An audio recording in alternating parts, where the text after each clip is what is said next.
I was thinking about some of the things I speak about when I speak around the country on leadership and being a trusted leader, a powerful leader, a respected leader.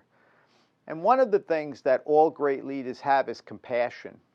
If you think about it, compassion is not a gene. We're not born with a compassionate gene. It's a trait. And so it has to be learned and it has to be nurtured. The Dalai Lama says that compassion changes the tone of our lives. Isn't that wonderful? And the fact of the matter is that we never feel as good as we do when we're extending out and our compassion is flowering as we help others.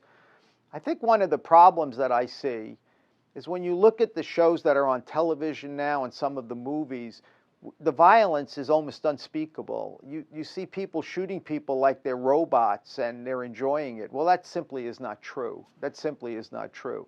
That's not the way most of us are wired. And when I speak, I talk about the subject or the story of the prodigal son, and we all know that story. It's probably one of the most powerful stories in the Gospels.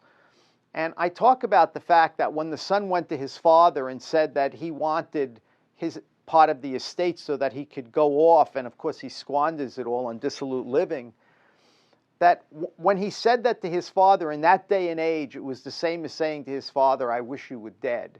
And yet we all know what happens when he comes back and the compassion his father has for him.